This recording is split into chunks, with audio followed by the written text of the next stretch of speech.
नमस्कार, देवभूमि के दंगल में आप सभी का स्वागत है। मैं हूं आपके साथ यश शुक्ला और देवभूमि के दंगल में आज हम बात करेंगे धामी सख्त दंगाए पस्त।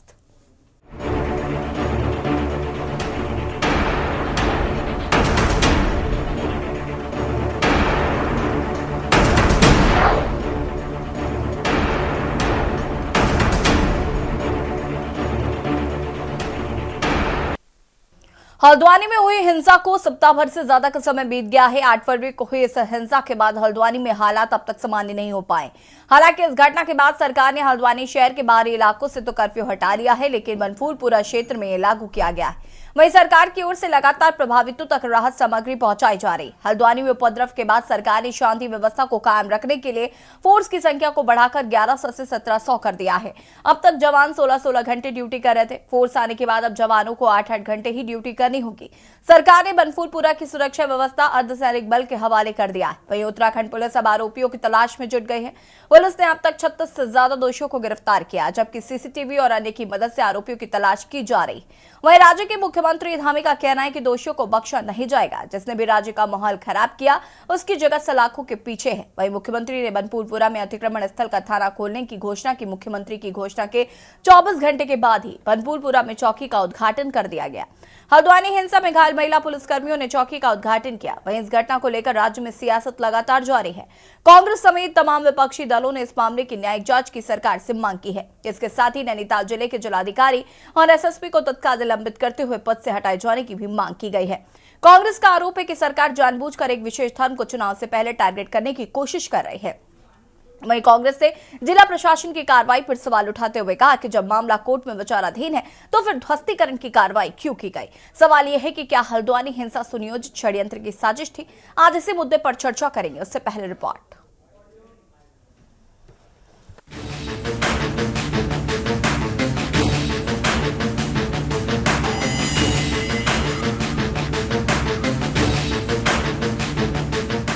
8 फरवरी को हल्द्वानी में हुई हिंसा के बाद से अब तक हालात सामान्य नहीं हो पाए हैं।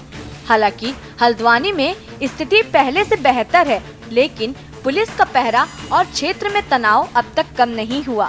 सरकार ने हल्द्वानी शहर के बाहरी इलाकों से कर्फ्यू तो हटा लिया, लेकिन बनफूलपुरा क्षेत्र में इसे लागू रखा है, जहां बृहस्पतिवार को एक अवैध मदरसे को तोड़े जाने को लेकर भीड़ ने आगजनी और तोड़फोड़ भी की थी। वहीं शहर के बाहरी इलाके में दुकानें खुल तो रही हैं, लेकिन वो रौनक नहीं। वहीं राज्य के मुख्यमंत्री पुष्कर सिंह धामी ने कहा कि दोषियों को बख्शा नहीं जाएगा। जिसने भी राज्य का माहौल खराब किया है उसकी जगह सलाखों के पीछे है। वहीं मुख्यमंत्री ने बनफूलपुरा क्षेत्र में अतिक्रमण स्थल पर थाना खोलने की भी घोषणा की। मुख्यमंत्री की घोषणा के 24 घंटे के बाद ही बनफूलपुरा में चौकी का उद्घाटन कर दिया गया है। अभी हल्द्वानी में अराजक तत्वों ने बनफूलपुरा क्षेत्र में महिला पुलिस के जवानों के साथ भी, पत्रकारों के साथ भी, पत्रकारों के ऊपर जो वहां पर अवैध अतिक्रमण हटाने गए हुए थे, पत्रकारों के कैमरे छीन लिए गए, उनको डंडों से मारा गया, उनको पत्थरों से मारा गया, आग में उनको फेंकने तक का प्रयास किया गया। पुलिस की हमारी जवान बहनों को भी, जवानों को, पुलिस की जवानों को भी इसी प्रकार से उन पर आत्मघाती हमला किया गया। मैं उन आप सबके बीच में भगवान राम के इस प्रांगण से कहना चाहता हूं कि हमारा प्रदेश एक शांतिपूर्ण प्रदेश है। ये देवभूमि है। देवभूमि का माहौल किसी भी सूरत में बिगड़ने नहीं दिया जाएगा। मैं दोहराना चाहता हूं कि अराजक तत्वों और अवैध कब्जा धारकों के प्रति हमारी सरकार कठोरतम कार्रवाई जारी रखेगी और जो दंगा करने वाले हैं उनको उनके किए की सजा अवश्य मिलेगी। वहीं एक तरफ जहां मुख्यमंत्री हल्द्वानी हिंसा के दोषियों पर सख्त कार्रवाई की बात कर रहे हैं, तो दूसरी ओर विपक्ष का आरोप है कि सरकार चुनाव से पहले एक विशेष धर्म के लोगों को टारगेट कर ये बता रही है कि ये यूसीसी का विरोध है, जबकि ऐसा है नहीं। वहीं कांग्रेस समेत तमाम विपक्षी दल सरकार से इस मामले की न्यायिक जांच करने की मांग कर रहे हैं। साथ ही नैनीताल जिले के जिला अधिकारी और एसएसपी को तत्काल निलंबित करते हुए पद से हटाने जाने की मांग भी कर रहे हैं। वहीं विपक्षी दलों ने जिला प्रशासन की कार्रवाई पर सवाल उठाते हुए कहा कि जब मामला कोर्ट में विचाराधीन है तो फिर ध्वस्तीकरण की कार्रवाई क्यों की गई। वहीं सत्ता पक्ष का कहना है कि कांग्रेस के आरोपों में कोई सच्चाई नहीं है, यह सिर्फ चुनावी है। वहीं देहरादून शहर काजी मोहम्मद अहमद कासमी का आरोप है कि सरकार उत्पीड़न की कार्रवाई कर उनसे संविधान का पालन कराने की बात कह रही है, जबकि खुद संविधान का उल्लंघन कर रही है।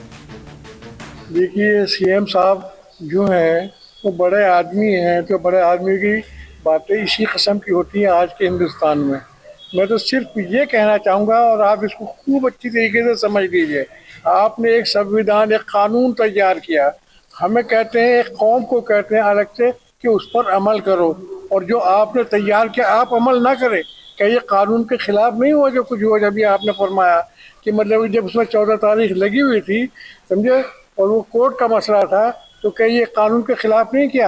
यानी आप कानून के खिलाफ करो और हम कानून की मतलब की पैरवी करें, इत्तबा करें, और हमें थ्रेट किया जाए, धमकी दी जाए, और तरह तरह के मतलब हमारे सामने मसाइल रखे जाए, और हमें मजबूर किया जाए कि संविधान को मानो। सही बात है, संविधान के सभी लोग मानते हैं, हम भी मानते हैं, लेकिन आप जो बनाते हैं वो भी तो मानो कानून को। की वजह से ये घटना नहीं घटी, क्योंकि यूसीसी में कोई नई चीज थी ही नहीं। बेटियों को अधिकार सुप्रीम कोर्ट पहले दे चुकी, 2 विवाह पे सुप्रीम कोर्ट पहले ही निर्णय दे चुकी, 3 तलाक पे सुप्रीम कोर्ट पहले ही निर्णय दे चुकी, हलाला पे ऑलरेडी इसमें केसेस चल रहे हैं, और लिव इन रिलेशनशिप का उत्तराखंड में कोई प्रभाव नहीं है, यहाँ हमारे यहाँ लोग रहते ही नहीं हैं। तो यूसीसी का जो गुब्बारा था उसकी हवा निकल गई थी, कोई प्रभाव पब्लिक में नहीं था।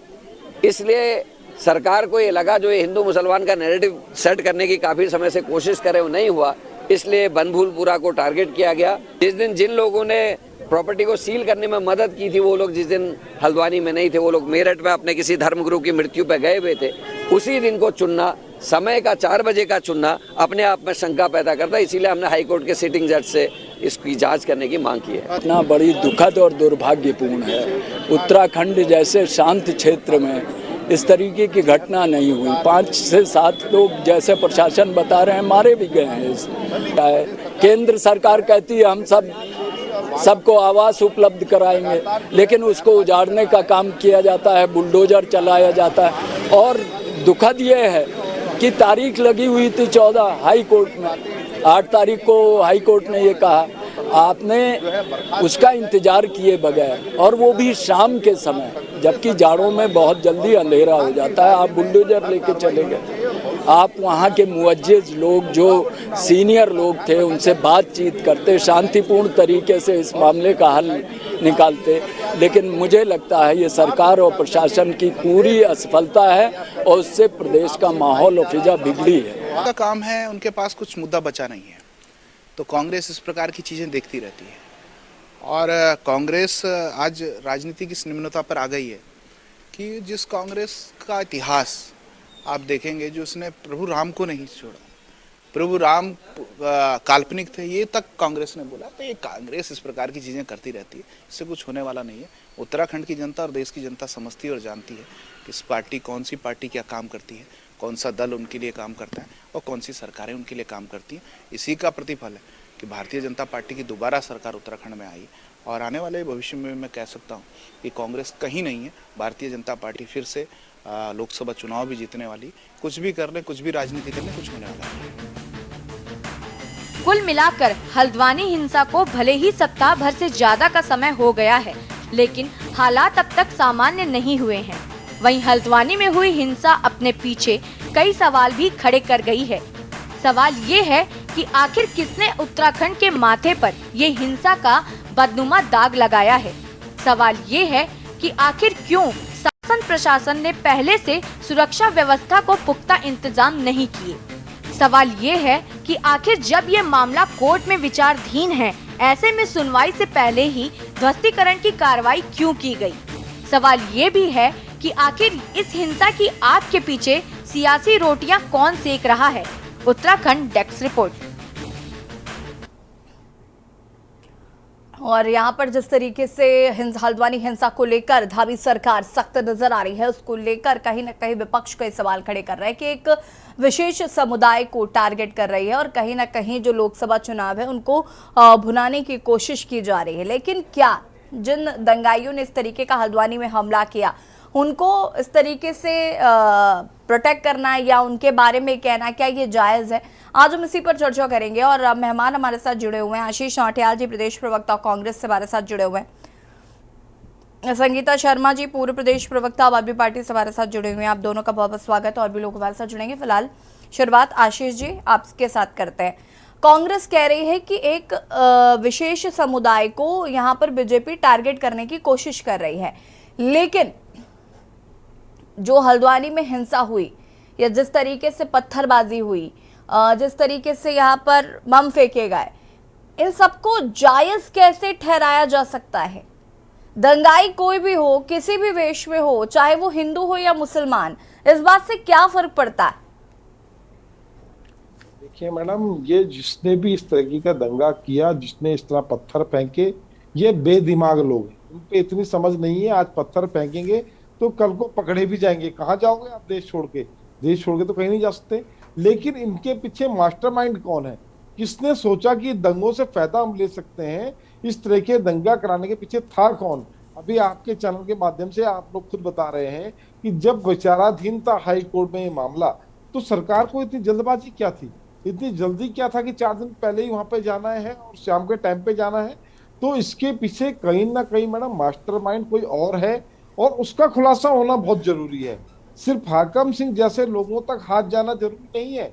इनके ऊपर कौन लोग हैं जो चाहते हैं कि इस तरीके का माहौल बिगड़े, उन लोगों का पता लगाना अत्यंत आवश्यक है। आज मैडम हम एक पक्ष की बात कर रहे हैं। आज आप देखिए किसान सड़कों पर है, किसान के साथ भी हम क्या बर्ताव कर रहे हैं? हम लोग जानबूझ के हिंसा को भड़काने का काम कर रहे हैं, इसके अलावा कुछ नहीं। 2024 का चुनाव नजदीक है और सरकार को लगता है, मैं आपको एक बात बताना चाहूंगा, अगर हमें पता है कि सामने वाला पत्थर मारने वाला है, वहां भीड़ खड़ी है, वो पत्थर मारने वाली है और हम उसको रोक सकते हैं, पर हम जानबूझ के इसलिए नहीं रोकते कि हम चाहते हैं कि कोई दंगा भड़के, कोई बड़ा दंगा हो, उसके बाद हम करेंगे। जब सारी व्यवस्थाएं सरकार के पास थी, सरकार के पास LIU थी, सरकार के पास इंटेलिजेंस थे, तो इन घटनाओं को पहले ही रोक देना चाहिए था। जो सरकार रोकने में नाकाम रही, इस तरह की घटना को कराया गया है और जिसने कराया उसका नाम जरूर सामने आना चाहिए। संगीता जी क्या कुछ कहना चाहते हैं इस पूरे प्रकरण पर? यशी जी देखिए, दंगाई कोई भी हो, उपद्रवी कोई भी हो, किसी भी वेश में हो, उसको इसी राज्य में नहीं, वो देश के किसी भी कोने में कुछ करता है तो उसको बिल्कुल बख्शना नहीं चाहिए, क्योंकि किसी को अधिकार नहीं है कि वो शांति के माहौल को खराब करे, हमारे लोकतंत्र को खराब करे। लेकिन देखिए, इस पूरे प्रकरण को भी यशी जी समझना पड़ेगा। हम केवल एक पहलू पे चर्चा करें और दूसरे पहलू को छोड़ दें तो ये भी अन्याय होगा, वो न्याय नहीं होगा। क्योंकि आप देखिए कि शाम का समय चुनना, 14 तारीख की जो डेट लगी हुई है, विचाराधीन है कोर्ट में, उसके बावजूद वहां पर पहले पहुंच जाना, तो ये सब चीजों को भी देखना पड़ेगा कि आखिर ये ऐसा क्यों हुआ। इसको टाला जा सकता था, इसको बैठ करके मामले को शांतिपूर्वक समझाया जा सकता था, क्योंकि सारी चीजें सरकार के हाथ में थी। लेकिन सरकार ने हाथ को पीछे खींचा और इस तरह के दंगों को हवा दी और उसको होने दिया। तो इसको भी देखना पड़ेगा, क्योंकि जब सारी चीजें हमारे सामने है, इंटेलिजेंस है, पुलिस है, सब है, तो फिर हम ऐसा मौका हमने या लूप होल हमने क्यों छोड़ा? आप देखिए, वहां ड्रोन से हमने पहले जो है वहां को नहीं देखा, उस पर विचार नहीं किया, तो हम केवल उठा करके चले गए। और 4 बजे के समय, वो भी हम कार्रवाई को सुबह भी कर सकते थे, वो ऐसा नहीं था उसी दिन होनी थी, एक दिन बाद भी हो सकती थी। तो इस तरह की जो बातें हैं उस पर भी ध्यान देना होगा। तो देखिए यशी जी, न्यायिक जांच इस विषय पे बेहद जरूरी है, जिससे कि दूध का दूध और पानी का पानी हो, और जो भी सवाल विपक्ष के मन में है, जो भी सवाल जनता के मन में है, उनका खुलासा जो है वो सबके सामने हो कि आखिर वो कौन था जिसकी वजह से इतना बड़ा दंगा छिड़ा। ठीक है संगीता जी, वापस आते हैं आपके पास। जपेंद्र जी भी हमारे साथ जुड़ चुके हैं, प्रदेश प्रवक्ता बीजेपी से। जपेंद्र जी बहुत बहुत स्वागत है आपका। आशीष जी कह रहे थे कि मास्टरमाइंड कोई और है इस पूरी घटना का, और संगीता जी ने कहा कि क्या जल्दबाजी थी आपको, आप एक संवेदनशील जगह पर जा रहे हैं, आप अपनी इतनी तैयारी से भी नहीं जा रहे हैं कि वहां के लोग आप पर हमला कर देते हैं और कई पुलिसकर्मी घायल हुए हैं, कई महिला पुलिसकर्मी घायल हुई, कई पत्रकार साथी घायल हुए हैं। तो आप अपनी प्रिपरेशन से फिर क्यों नहीं गए और क्या उसे टाला नहीं जा सकता था? जरूरी थी ध्वस्तीकरण की कार्रवाई उसी दिन? आपको नहीं लगता कि दोनों हमारे विपक्षी साथी एक ही भाषा का इस्तेमाल कर रहे हैं? अब गठबंधन में है ना। और हमने ये दंगे वाले दिन, जिस दिन आप और हम लोग बैठे थे डिबेट में, हमने उसी दिन कह दिया था कि ये कहीं ना कहीं कांग्रेस की साजिश का पर्दाफाश हो चुका है। वहां ये संयोजित दंगा है, मेवात की तर्ज पर, दिल्ली की तर्ज पर, जैसा आम आदमी पार्टी के संरक्षण में दिल्ली में हुआ, कांग्रेस के संरक्षण में मेवात में हुआ, तो हमने तो उसी दिन ये कह दिया था। आपके कहने से नहीं होगा ना, आप ये काम भारतीय जनता पार्टी नहीं करती। भारतीय जनता पार्टी दंगाइयों को सलाखों के पीछे पहुंचाती है। और उत्तराखंड के अंदर भी जो नजीर पेश की गई है वो दंगाई बरसों तक याद रखेंगे। वहाँ खाना बना दिया गया है। सरकार की विफलता है। इस धरती पर दंगे हुए, दंगा आपकी सरकार में हुआ, जो आज तक उत्तराखंड में नहीं हुआ, वो आपकी सरकार में हुआ। के लिए कहीं कोई स्कोप नहीं है। और उत्तराखंड की शांतवादियों को दूषित करने का, शांतवादियों को कैसे दूषित किया गया आपकी सरकार में, और अलगाव की राजनीति की भेंट चढ़ाने का विपक्ष का मंसूबा फेल हो चुका है। विपक्ष बिल्कुल नाकामयाब हुआ है। और उसके बाद जो चेहरे उजागर हुए हैं, कहानी अपने आप कहते हैं, उत्तराखंड की शांतवादियों को करने का अधिकार किसी को नहीं है। विपक्ष अपनी ओछी राजनीति से बाज नहीं आएगा। पीछे क्यों भाग रहे हैं? राजनीति आप संगीता जी एक second hold on please. Sangeeta ji don't interrupt please. जपेन जी, उत्तराखंड के अंदर कानून व्यवस्था का माहौल बढ़ाने वालों को सबक मिल चुका है और आने वाले समय में आप देखेंगे और कड़ी कार्रवाइयां होंगी। जपेन जी, अब आप मुझे सीधे सीधे सवाल का सीधा सीधा जवाब दीजिए, जल्दबाजी क्या थी?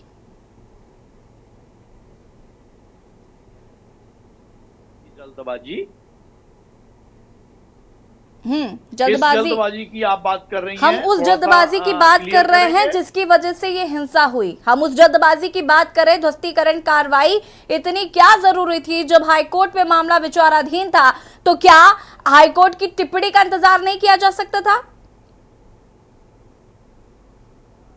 हाईकोर्ट में 6 महीने से मामला चल रहा था और हाईकोर्ट के निर्देश आ चुके थे।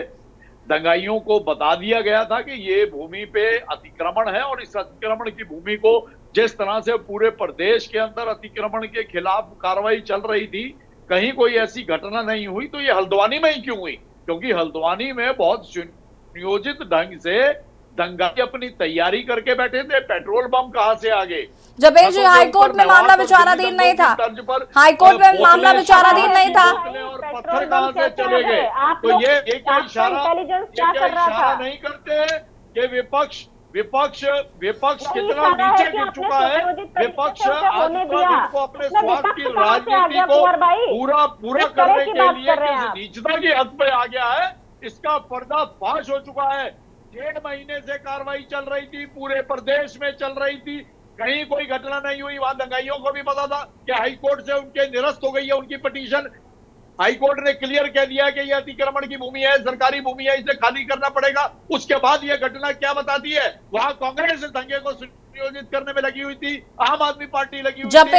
जपेन जी, कांग्रेस कैसे दोषी है? कांग्रेस कैसे दोषी है? जनता सब समझती है कि किसने सुनियोजित किया। सरकार, आपकी इंटेलिजेंस, आपकी एलआईयू, आपका इल्जाम आप विपक्ष पे लगा हुआ।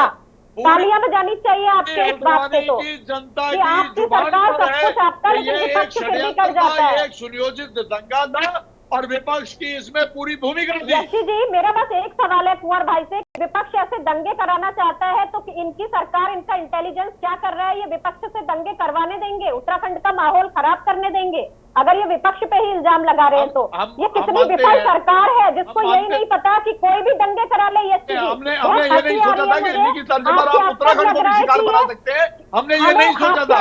लग कि रहा है दिल्ली कि की ये तर्ज इस पर, तरह की मेवात बातें की करेंगे, तर्ज पर क्योंकि यही कांग्रेस काम और करते आम आए हैं। आदमी दिल्ली में भी पार्टी पता चल नीचता गया की था इस किसने हद तक दंगे गिर करवाए। जाएगी कि वो दिल्ली में भी उत्तराखंड आप ही की के पास पुलिस है शांतवादियों कुंवर को भी भाई, दिल्ली में डिस्टर्ब भी करने आप ही लग के पास जाएगी। है।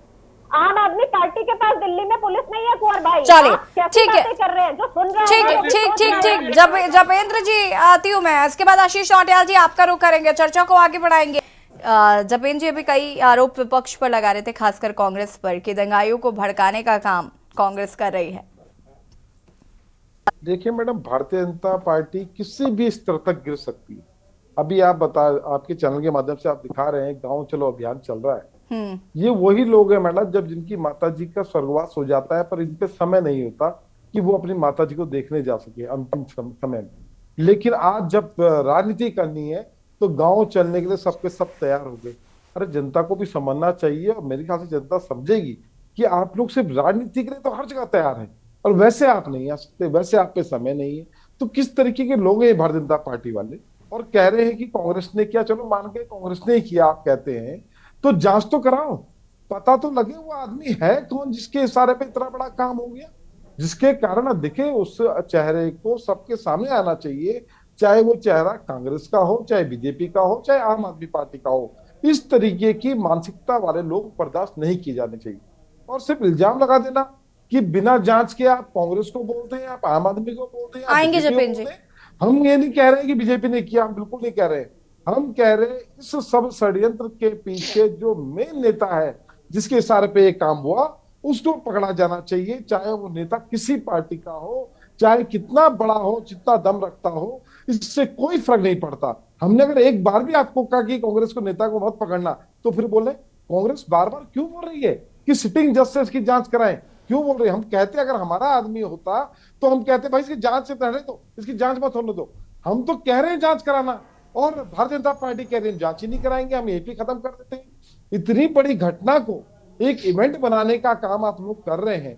आज राज्य के अंदर, देश के अंदर स्वार्थ खत्म हो रहा है, अपना भाईचारा खत्म हो रहा है, और आप उस घटना को भी इवेंट बनाना चाह रहे हैं। एक दिन बोलते हैं कि अब यहाँ बनेगी पुलिस चौकी, अगले दिन बोलते हैं आज हो गया शिलान्यास। अरे उसको इवेंट मत बनाओ, उस आदमी को पकड़ो। एक मलिक जिसके पीछे पड़े, मलिक नहीं, मलिक के भी पिताजी को ऊपर बैठे हुए हैं, उनको पकड़े जिन्होंने एक काम किया है। एक आदमी जो इस तरह घटना कर रहा है हमारे देश का, राज्य के अंदर, उसने क्या सोचा कि पुलिस पे पत्थर मार देना आसान होता है? आपने अगर पुलिस पे पत्थर चलाए जपेंद्र जी जवाब तो दीजिए। इसका आपको कल को पकड़े भी जाना है, उसका जवाब देना पड़ेगा आपको। सरकार पूरी, ठीक है जपेंद्र जी जवाब दीजिए। ठीक है आशीष जी होल्ड ऑन, एक सेकंड रुकेगा। आशीष जी कुछ कहना चाहते हैं, जपेंद्र जी जरा सुन लेते हैं। जपेंद्र जी, अब क्यों नहीं कश्मीर में पत्थर चल रहे हैं? ये कांग्रेस और कांग्रेस के सहयोगी दलों ने 60 सालों तक दंगों के नाम पे कश्मीर को अशांत रखा। उत्तराखंड के अंदर जैसे ही पार्टी की सरकार ने निर्णय शुरू करे, पत्थरबाजी, गोलीबाजी सब बंद, चैनल ऐसे दिखाओ पर हैं, कितने भोले बन रहे हैं नौटियाल जी। भाजपा के खिलाफ दिखा पूरा हल्द्वानी शहर जानता है कि दंगाइयों के संबंध कांग्रेस के सभी नेताओं से पूरा हल्द्वानी का बच्चा जानता है, और ये जांच के पीछे भाग रहे हैं। पुलवामा हमला किसने कराया ये भी बता दो। तो राजधानी में बैठ कर इन्हें कुछ पता नहीं है, ये भी बता दो। और ये जानबूझकर अनजान बनने का प्रयास कर रहे हैं। पुलवामा हमले की बात बता दो। हल्द्वानी शहर जानता है दंगों की बात करते हैं तो चुप हो जाते हैं। बच्चा सोना चोर, मंदिर का सोना चोर जनता पार्टी का कार्यकर्ता ही नहीं, इसका नाम बताएगी जो सोना चोरा, या तो आपने कांग्रेस की क्या भूमिका थी। जपेंद्र जी जपेंद्र जी जपेंद्र जी जपेंद्र जी जपेंद्र जी क्या हो गया आपको? जपेंद्र जी पकड़ो ना कांग्रेसियों को, पकड़ो। मुझे लगता है कि अभी तक आप सबसे ज्यादा डेकोरम में रहकर बातें करते थे, डेकोरम को मेंटेन करते थे। इस तरीके से कैसे चर्चा कर रहे हैं आप? जपेंद्र जी कम से कम मौका तो दीजिए कि मैं अपना सवाल पूछ सकूं। अब इनके झूठ की वजह से थोड़ा सा गुस्सा आ गया।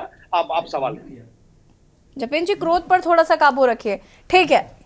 मेरा सवाल आपसे ये है, आपने कांग्रेस पर सीधा सीधा आरोप लगा दिया। आपने कहा बच्चा बच्चा हल्द्वानी का जानता है कि कांग्रेस रिस्पॉन्सिबल है, लेकिन सिर्फ कह देने से तो बात नहीं चलती ना। ये तो आप भी जानते हैं कि तथ्य बहुत जरूरी होते हैं, साक्ष्य बहुत जरूरी होते हैं। और दूसरी बात ये कि जैसा कि मैंने आपसे पहले भी पूछा था कि इतनी बड़ी घटना हो गई, ये जाहिर है कि ये सुनियोजित तरीके से था, क्योंकि जिस तरीके से पेट्रोल बम मौजूद थे, पत्थर मौजूद थे, वो इलाका भी ऐसा नहीं है कि वहां पर पत्थर वगैरह पहले से मौजूद होने चाहिए। वो लग रहा था कि वे इकट्ठा किए गए। मुझे लगता है ये उस दौरान भी हुआ होगा जब प्रशासन ने ये बात कही होगी कि भाई ये अवैध मदरसा है, हम इसका ध्वस्तीकरण करेंगे, और उसके बाद उन्होंने ये सारी चीजें की होंगी। लेकिन सीधे सीधे कांग्रेस पर आरोप लगा देना, कहां से इंसाफ लगता है आपको, ये न्याय लगता है? नहीं लगा रहे हैं, हम तो सिर्फ एक हकीकत बयान कर रहे हैं, आरोप नहीं। आरोपी तो दंगाई हैं, दंगाई पकड़े भी जा रहे हैं, बेनकाब भी हो रहे हैं, उनके खिलाफ कार्रवाई भी हो रही है, वो जेल भी भेजे जाएंगे, कल उन पे मुकदमे भी चलेंगे।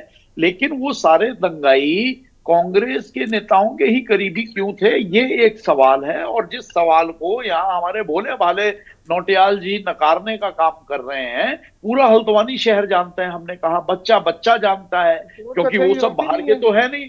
दंगाइयों का प्रेम और कांग्रेसी नेताओं का प्रेम, ये किसी से छुपा नहीं है। ये हमारा सवाल है, और जो हकीकत है वो हमने बयान करी, और उसे ये स्वीकारने को तैयार नहीं है। ठीक है, रुकिए जरा, आप रुक जाइए।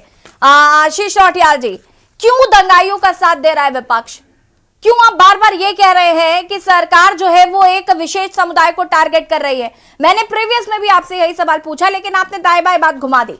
बात सिर्फ इतनी है कि दंगा किसी ने भी किया हो, हिंदू हो मुसलमान हो, दंगाई दंगाई ही रहेगा।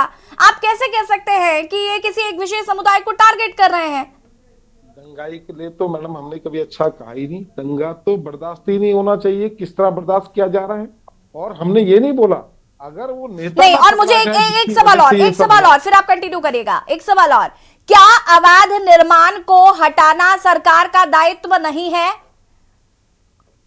निश्चित क्या अतिक्रमण करना आपको लगता है कि अलाउड होना चाहिए? अभी इससे पहले हम प्रीवियस में देख रहे थे कि कई एक जगह थी जिसे खाली कराने के लिए काफी मेहनत करी जा रही थी। वो मामला भी हाई कोर्ट और सुप्रीम कोर्ट में था, और हालांकि बाद में सुप्रीम कोर्ट की तरफ से उसमें स्टे लगाया गया था। उस मामले में भी लगातार अब अवैध अतिक्रमण है, तो जाहिर है कि सरकार उस पर एक्शन दिखाएगी। अब एक्शन नहीं करती है तो विपक्ष को प्रॉब्लम है, अब एक्शन कर रही है तो भी विपक्ष को प्रॉब्लम है। तो मुझे बताइए ना कि सरकार फिर क्या करे? सरकार तो आपसे पूछेगी फिर कि आप आखिर दंगाइयों के साथ क्यों हैं? देखिए मैडम, अवैध निर्माण वही नहीं, कई जगह अवैध निर्माण है, इसको सब जानते हैं अवैध निर्माण को। लेकिन कहां पर अवैध निर्माण में पहले चुनाव के टाइम पे छेड़ाखानी करने से फायदा होगा, ये भारतीय जनता पार्टी जानती है। ठीक है, आप देखिए, हम उस पक्ष उसका पक्ष नहीं ले रहे जिसे मारा, जिसने दंगा किया, हम तो बोले नहीं रहे। लेकिन इसका फायदा कौन उठाना चाह रहा है, ऐसा दंगा हो कैसे सकता है, हम इसकी बात कर रहे हैं। और इसके ऊपर जो मास्टरमाइंड है, अगर आज वो ना पकड़ा गया तो इस तरह के दंगे और भी होते रहेंगे। उसको नहीं, मैं तो नहीं आशीष जी मैं तो ये भी जानना चाहती हूँ ना, तने की बात कर रहे हैं, हम तो जड़ कह रहे हैं, जड़ को पकड़ो। कौन है वो जो इस तरह की घटना को अंजाम दे रहा है? कौन है जो देश में हिंसा भड़काने की कोशिश कर रहा है? हम तो जड़ तक जाने की काम कर रहे हैं, ना कि हमने ये कहा कि उस दंगे को छोड़ दो, और ना हमने ये कहा उस मास्टरमाइंड को ना पकड़ो। हमने कभी नहीं। जितना भी अवैध अतिक्रमण है, या जितना भी अतिक्रमण इससे पहले हुआ, या अवैध ये जो मदरसे बनाए गए या मंदिर बनाए गए या कुछ भी, जो कुछ भी है, अगर वो सरकारी जमीन पर है और अवैध है, तो सबसे पहला सवाल तो दोनों ही सरकारें आती है कटघरे में, चाहे वो कांग्रेस की रही हो चाहे वो भाजपा की रही हो। आप अतिक्रमण करने कैसे देते हैं? और उसके बाद जब सरकार उसको तोड़ना शुरू करती है तो इस तरीके के बवाल होते हैं। सरकार की कहीं ना कहीं जो प्रशासन का फेलियर हमने देखा, वहां पर बिना तैयारी के आप चले जाते हैं। इसके लिए सरकार से हम जवाब तलब करेंगे, हम उनके प्रवक्ता से पूछेंगे। लेकिन विपक्ष को भी तो ये समझना होगा कि अतिक्रमण अवैध है अगर, तो उसे ध्वस्तीकरण करना ही पड़ेगा। उसका सीधा सीधा वो है तरीका। अवैध अतिक्रमण कई जगह पे है, कई मंदिर भी ऐसे हैं जो अवैध हैं, कई मस्जिद भी ऐसी है जो अवैध है। पर कहीं कहीं पर जब तक देखिए इतने बड़े 6000 लोगों की जनसंख्या के बीच में आप जा रहे हैं, और उनको निश्चित पता है मैडम कि यहाँ पे दंगा होना है, इसके बाद भी ये लोग गए, अधूरी तैयारी से गए, पुलिस वालों को जान को जोखिम में इन्होंने डालने का काम किया, सिर्फ अपने राजनीति करने के लिए। आप बताएं इससे फायदा किसको हो रहा है मैडम? कांग्रेस को क्या फायदा हो रहा है? आप एक बात बता दें कि इससे कांग्रेस को फायदा होगा, बीजेपी को क्या फायदा होगा? मुझे आप बता दें। किसी को, हमें कोई फायदा नहीं होगा।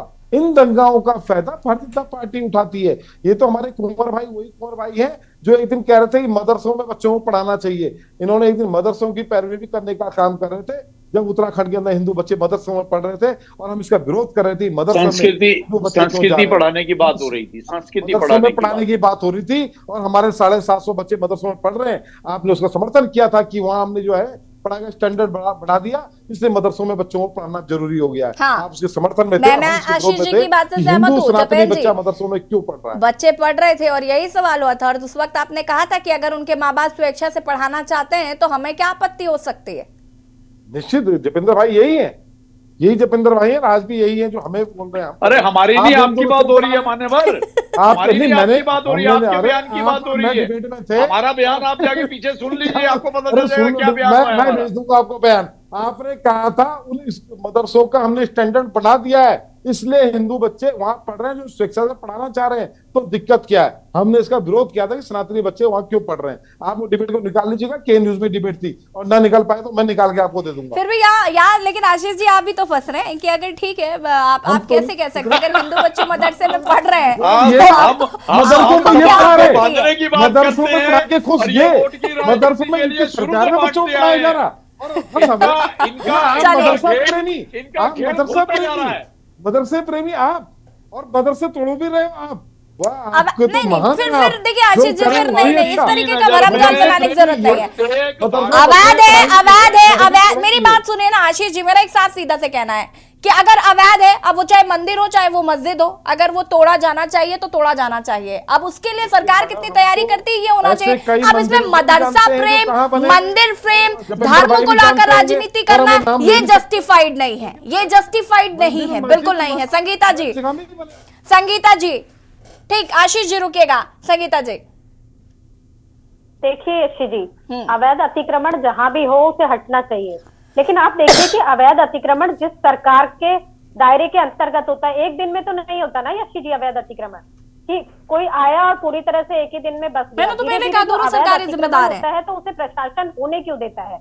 और कार्यवाही मैं तो कहती हूँ यशी जी उन पर भी होनी चाहिए जिस अधिकारी के रहते वो अवैध अतिक्रमण हुआ है। जब तक सरकार ऐसा नियम नहीं लाएगी कि उस अधिकारी पर शिकंजा नहीं कसा जाएगा जिसके रहते अवैध अतिक्रमण हुआ, जिसकी नाक के नीचे अवैध अतिक्रमण हुआ और उसने होने दिया, तब तक ये अवैध अतिक्रमण नहीं रुकेगा। ऐसे ही अवैध अतिक्रमण होते रहेंगे और अधिकारी पैसा ले लेके अवैध अतिक्रमण कराते रहेंगे और बाद में इस तरह के दंगे, इस तरह की फजीयत हमें देखने को मिलेगी।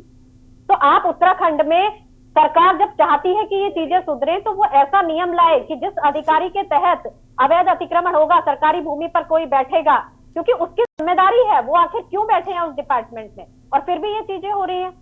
तो जब उस अधिकारी को सजा मिलेगी, उसे पनिशमेंट मिलेगा, तभी ये चीजें सुधरेंगी यशी जी। और देखिए आप बिना तैयारी के कहीं जाए, अभी कुंवर भाई ने खुद ही कहा कि वहां पर पेट्रोल बम मिले, वहां पर पत्थर मिले, तो यशी जी देखिए सीधी सी बात है, उसमें कोई केमिस्ट्री लगाने की जरूरत नहीं है कि किसी ने एकदम से ला करके वहां रख दिए, ऐसा नहीं ना, पूरी तैयारी करी होगी, वहां लाए होंगे, तो उसी के लिए एलआईयू होता है, उसी के लिए इंटेलिजेंस होता है कि अगर कोई इस तरह की घटना को अंजाम देना चाहता है तो उस पर पूरी कड़ी निगाह रखी जाती है। तो उस समय ये फेलियर तो सीधे सीधे सरकार का है। अभी कहते हैं विपक्ष, तो भाई वहां आम आदमी पार्टी का कौन पहुंच गया, वहां कांग्रेस का कौन पहुंच गया, आप विपक्ष को कह दें कि दंगाई है, तो ये किस तरह के मंसूबे हैं। और फिर सबसे बड़ी बात तो ये है यशी जी, दंगा और बीजेपी का क्या संबंध है। आप ये देखिए ना, चाहे हम गुजरात की बात कर ले, चाहे हम मणिपुर की बात कर ले, और आम आदमी पार्टी का क्या संबंध है। तो आम आदमी पार्टी दंगों को भूल गए आप।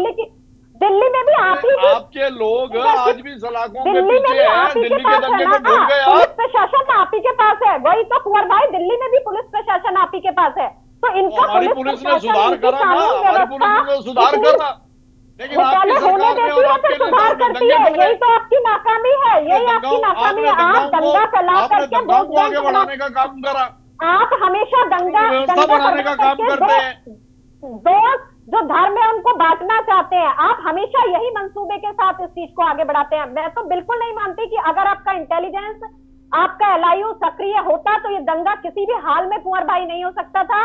और 14 तारीख जब उसकी कोर्ट में डेट थी तो क्या जल्दबाजी थी। दूसरी चीज, 4 बजे का टाइम क्यों था। कुंवर भाई कोई लॉजिक होता है ना कि आप जाएंगे संवेदनशील जगह पर तो सुबह जाएंगे, ये नहीं ना कि आप रात के अंधेरे में जाएंगे, 4 बजे जाएंगे तो उसके बाद 5 ही बजेंगे और रात का अंधेरा ही होगा। आप सुबह जाते, दिन का उजाला होता, चीजें मैनेज होती। आप सुबह 10 बजे से निरंतर कार्रवाई चल रही थी। आप वहाँ 4 बजे गए। सुबह 10 बजे से निरंतर कार्रवाई चल रही थी अतिक्रमण हटाने की, क्यों चले गए? और उसी दिन से नहीं चल रही थी। हल्द्वानी के विभिन्न क्षेत्रों में पिछले 6 महीने से अतिक्रमण के खिलाफ अभियान चल रहा है। उत्तराखंड में पिछले 1 वर्षों से लगातार अभियान चल रहा है। जपेंद्र जी, ठीक है, संगीता जी होल्ड ऑन प्लीज, संगीता जी रुकिए जरा।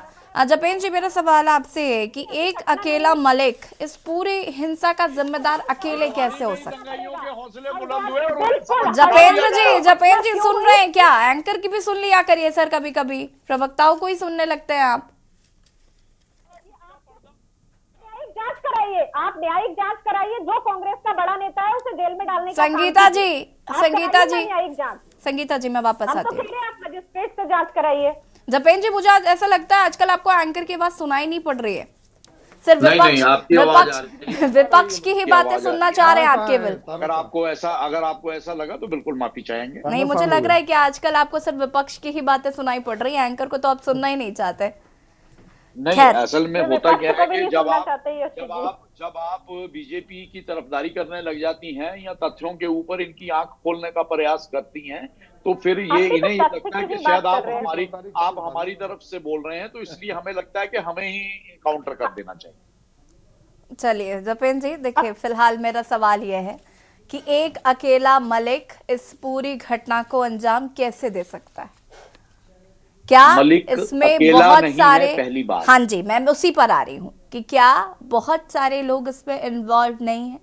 और किसी की इतनी हिम्मत कैसे, एक सेकंड जपेंद्र जी, किसी भी व्यक्ति की इतनी हिम्मत कैसे हो सकती है कि वो इस तरीके की घटना को अंजाम दे जिसमें प्रशासन घायल है, महिला पुलिसकर्मी घायल है, पत्रकार घायल है, बातचीत नहीं करना चाहते हैं, सिर्फ हिंसा करना चाहते हैं। और उस दिन की जो तस्वीरें आई वो काफ़ी ज़्यादा मुझे लगा कि खौफनाक तस्वीरें हैं। वहाँ पर रह रहे लोग जो इसमें नहीं इन्वॉल्व होंगे उनके दिलों पर भी क्या बीत रही होगी, हम शायद ये अज्यूम नहीं कर सकते।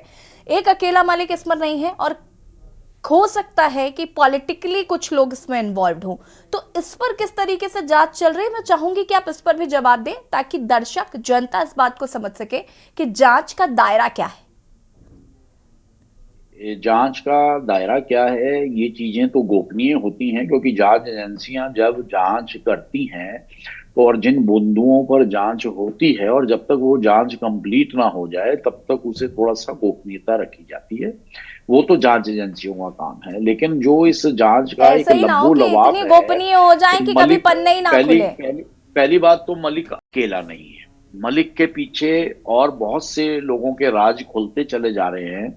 जैसे जैसे ये जांच आगे बढ़ रही है वो सभी राज खुलते चले जा रहे हैं, जो या तो दंगाइयों तक सीमित थे या दंगाइयों को संरक्षण देने वाले लोगों तक सीमित थे। तो जांच जैसे जैसे आगे बढ़ेगी सारी चीजें खुलेंगी, लेकिन ये तय है कि मलिक भी अकेला नहीं था, कई मलिक थे और उनके पीछे जो एक विपक्ष का राजनीतिक संरक्षण था उसका पर्दाफाश लगभग हल्द्वानी के अंदर हो चुका है, क्योंकि हल्द्वानी की स्थानीय जनता तो जानती ही थी और स्थानीय जनता के साथ, लेकिन जो जनता को लगता था उससे कहीं बढ़कर ये एक खेल निकला दंगाइयों का। और ये दंगाई सारे जो हैं उत्तराखंड के अंदर शांतवादियों को खराब करके एक क्या संदेश देना चाहते थे उसमें तो ये कामयाब नहीं हो पाए, लेकिन बहरहाल भविष्य में इस तरह की घटना की पुनरावृत्ति ना हो उससे शासन प्रशासन और सरकार बिल्कुल चौकन्नी हुई है और इनके राज जैसे जैसे खुलेंगे हम सबके सामने आएंगे और ये सच्चाई जिसे आज नकार रहा है विपक्ष, कल विपक्ष को ये सच्चाई स्वीकारनी पड़ेगी। ठीक है, संगीता जी आपका रिएक्शन। देखिए यक्षी जी, हम तो खुद ही कह रहे हैं कि जांच कराई जाए, हम तो कह ही रहे हैं कि न्यायिक जांच कराओ, आप मजिस्ट्रेट से जांच कराओ, जिससे कि दूध का दूध और पानी का पानी हो, चाहे वो किसी का भी संरक्षण हो, कोई भी नेता हो, उसे बचना नहीं चाहिए, क्योंकि जो भी ये ऐसी हरकत करता है या माहौल को खराब करने की कोशिश करता है। लेकिन बीजेपी को जो कमी रही और जिस विफलता के कारण ये हुआ उसे भी स्वीकार करना चाहिए कि अगर तैयारी पूरी होती, सारी चीजें पूरी होती, चाहे कितना भी बड़ा मास्टरमाइंड होता उसको भी फेल किया जा सकता था। लेकिन यहाँ पर वो मास्टरमाइंड तो सफल हो गया, लेकिन हमारी सरकार, हमारा प्रशासन ये फेल होता दिखाई दिया, जिसके कारण वहां की जो मासूम जनता थी, जो इसमें इन्वॉल्व नहीं थे, जो दंगाई है वो है एसटी जी, लेकिन जो नहीं थे उनको जो ये सब कुछ झेलना पड़ा, जो उनको खामियाजा भुगतना पड़ा, वो भी बहुत दुर्भाग्यपूर्ण है। ठीक है, आशीष नौटियाल जी फटाफट अपनी बात को पूरा करेगा प्लीज। मैडम, ये जांच भी वीआईपी के नाम का जैसे पता नहीं लगा, उसका भी पता नहीं लगेगा, क्योंकि इसमें निश्चित यकीनन कोई ना कोई अगर है तो भाजपा का ही कोई नेता है, और अगर कांग्रेस ने, आम आदमी ने कराया तो मुझे ये बता दें किस उद्देश्य से कराया हो, उन्हें क्या फायदा होने वाला है। इसका जब फायदा आ जाएगा, सच सामने आ जाएगा, चिंता ना करें, सब वो वीआईपी की तरह सब सच सामने आ रहा है। इन्वेस्टमेंट हल्द्वानी का बच्चा जानता है, इन्वेस्टमेंट सबमिट कराने के बाद हल्द्वानी का बच्चा जानता है। बातें हो गई, जो बच्चा जानता है बता दो ना, बच्चा क्या जानता है, हम भी जान जाएंगे, आप बता दो नाम उसका। जाइए, 2 दिन हल्द्वानी घूम के आइए, देखिए, जांच कराएंगे नहीं, कुंवर भाई मैं घूम के आ चुकी हल्द्वानी, कुंवर भाई मैं हल्द्वानी होके आ चुकी उसके बाद। मैडम तो वही चंपावत में रहती है, आपकी बात नहीं मैं कर रहे हैं हल्द्वानी भी गई थी, आशीष भाई मैं हल्द्वानी भी गई थी। फिर आपको बता तो दिया, भाजपा का नेता बोल रहे हो। आपको तो पता है हल्द्वानी की हकीकत क्या है। हम इन्हें नौटियाल जी को कह रहे हैं कि ये भी हल्द्वानी घूमा है, तो ये भी हकीकत से 2-4 हो जाएंगे। ये घटना निश्चित आप लोगों का ही देन है, और वीआईपी का नाम पता नहीं लग पाएगा, क्योंकि वीआईपी जो है जिस प्रकार भारतीय जनता पार्टी का वीआईपी, चलिए ठीक है, पता नहीं लग रहा। देखते हैं मलिक जी के साथ और कितने लोग गिरफ्तार होते हैं और हिंसा पे क्या कुछ आगे सरकार का रुख होता है। माफी चाहूंगी आप सभी का, बहुत बहुत शुक्रिया चर्चा में शामिल होने के लिए। और देवभूमि के दंगल में आज हम बात कर रहे थे जिस तरीके से दंगाइयों पर हमने देखा कि धामी सरकार जो है वो काफी सख्त नजर आ रही है, लेकिन फिर भी कई सवाल है कि मास्टरमाइंड आखिर इस घटना का कौन है और इस पर सरकार कैसे खुलासा करती है। देवभूमि के दंगल में फिलहाल होता है, देखते रहिए के न्यूज़ इंडिया। नमस्कार।